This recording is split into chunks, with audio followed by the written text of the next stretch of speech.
Hey guys, this is James, and I am joined once again by Meat, Hey. the fan favorite. Thank you.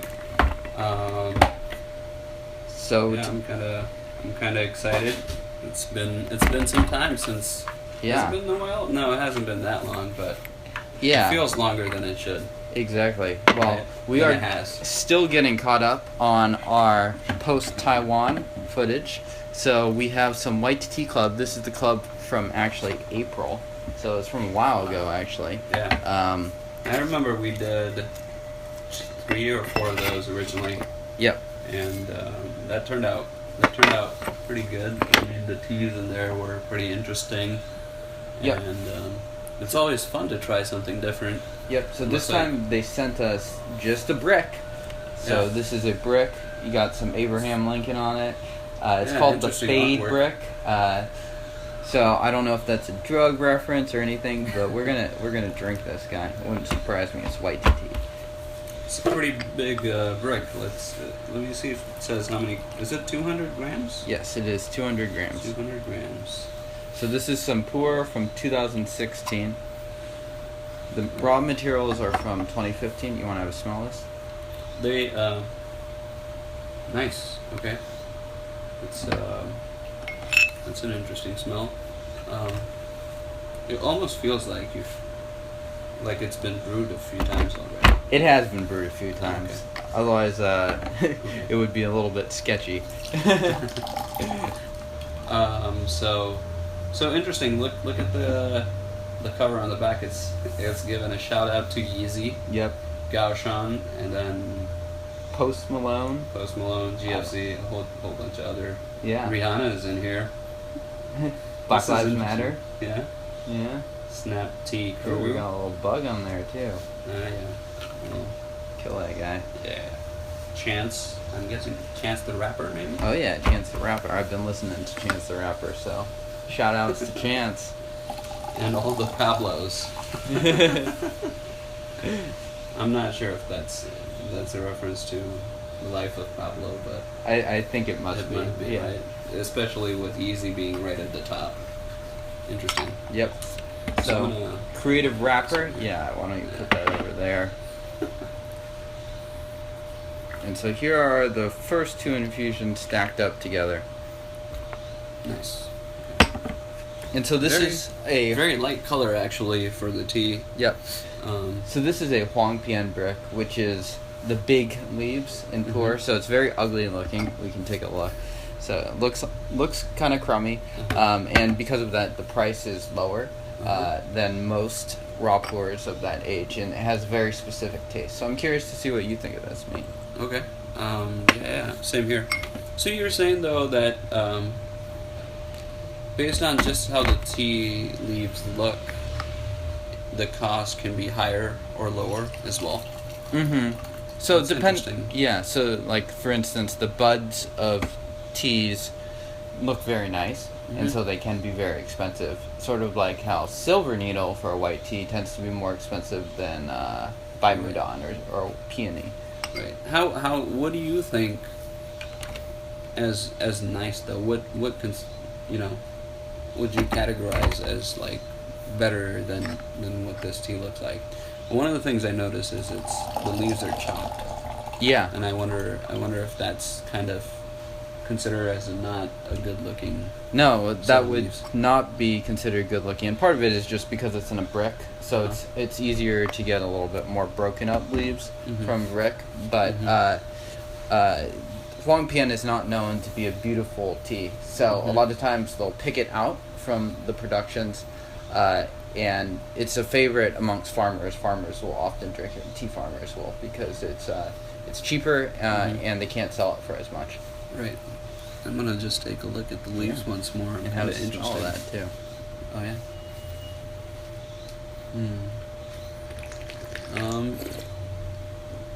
They're greener than I expected for. They are. It's a very young tea. So just 2015 material, so Oh, pretty wow, fresh okay. overall.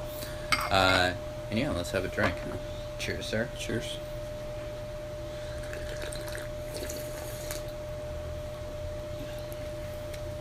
Wow. So it's very floral, very soft immediately. Mm-hmm. Just by thinking that how young it is, I almost thought it would be a lot bitter than it is. Mm-hmm. Right now, although it is the first brew, first couple of brews or infusions, it feels very light right now. Very mellow. Yeah, exactly. Yeah. It's quite nice. Mm-hmm. And Huangpian tends to be, I'm glad you picked up on that. That's certainly a characteristic of the big yellow leaf, which is literally what Huangpian stands for. Oh, okay. Yeah. Wow. Nice. So it's... definitely, yeah, I agree, actually, yellowish hue to the leaves as well. Mm-hmm. Like more yellow than any other teas that I've seen so far, Either they tend to be darker or they tend to be greener. Mm-hmm. So, it's very true. have you tried any other Huangpian teas before? I have. I've tried a couple. I've tried another one from White2Tea from the Basics, which is also fairly enjoyable. Mm-hmm. I think this is one of my favorite Huangpians, though. What do you think of the taste? You're someone that doesn't drink a lot of Pu'erh, or you mainly drink wuis. Is this something that you dig, or is this something that might be a little bit My first impression is quite. I like it. I've just never taken the leap into the Pu'erh land, to be honest. A lot of the White2Tea club teas that we've tried, I think I like them in general. But I don't know. I'm way too okay with just being in my comfort zone and not having to try anything else. Except this here is fun though, So, and then you said how much?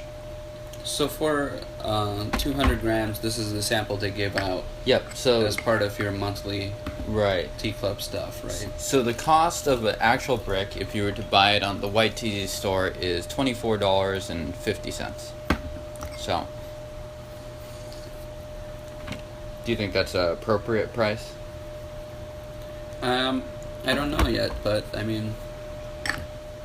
it's quite a bit of tea. The quantity is ample, yes. Yeah. The quantity is good. As far as how it goes to my liking, we'll find out in a little bit. Maybe see how many infusions it lasts. Yep. So I'm getting a little bit more citric bite to this one. That's true.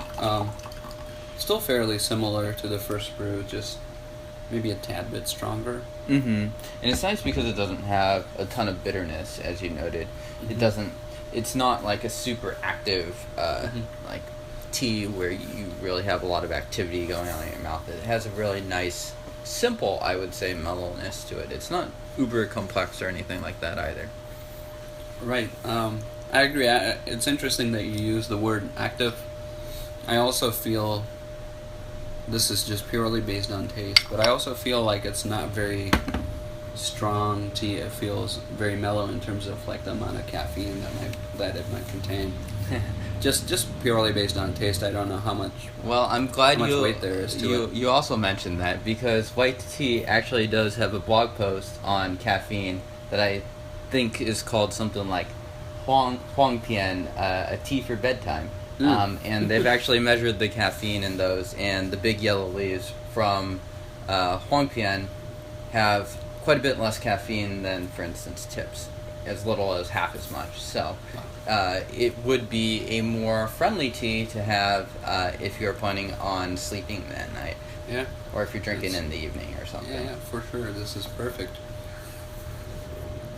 So far, it's turning yellower. And I brewed this 5th and 6th infusion a little bit harder, especially the 6th infusion. So we'll see how it goes. Yeah. So okay, we have number 5 and 6. 6. Cheers, sir. Cheers.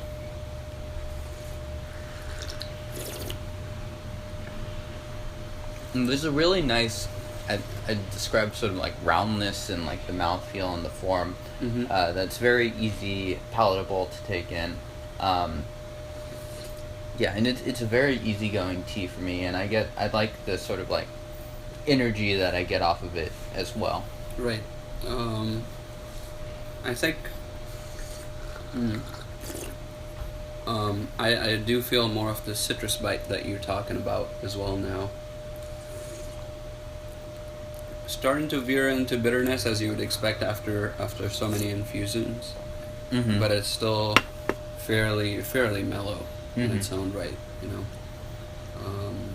What do you think of, you know, the stronger infusions that we've got this time around actually? I think it's really up to personal preference because it's not like so strong that everyone's going to find it terrible. I think it's more like, you know, I can deal with some stronger flavors and you can feel more thickness while you're drinking it, a little bit more activity in the throat while it's going down. But so I can enjoy it. I can get on board with it. I could also understand someone wanting to avoid the bitterness. I don't think this is a tea you need to brew at super low temperatures or anything like that. You can hit this tea with boiling water, I think, and still get a nice mellow brew. What about you? Do you prefer these stronger infusions or some of the earlier ones? I think for the sort of depends on what you're looking to get out of this tea on person to person basis. I generally prefer just because the amount of wuyi that I've been having, I prefer to have slightly stronger brews. Okay. And so I kind of like this. Okay. You know. So you do like the later infusions for this. Yeah. And you know, like I think, you know, it's been steps of increments and from our first two infusions to the next two to these two, in terms of the kind of the taste and the energy level that's coming out. You know? So I think that's kind of good. Yeah. Is this a sort of tea that you would drink, or would you? And feel free to give your honest opinion. If you don't think you would ever drink this, that's I think of the past few teas that we've tried, this is something I would drink more often than at least a couple of those that we have tried. I think one of the first ones was, I've already forgotten how we brewed it, but it had remember you put a whole chunk of the thing in a bigger pot and we boiled it. Yeah, exactly. The white tea. Yeah, the white tea. And so that and a couple others were something I thought were all right, but this definitely stands out. Okay. Yeah. So this could be something that you would drink a little bit more often. I think so. Yeah. Cool. Right on. And so there you guys have it. That is the April White2Tea Club. We will be back maybe in a week or so and bring you the May edition. And it is now almost July. But cheers, guys.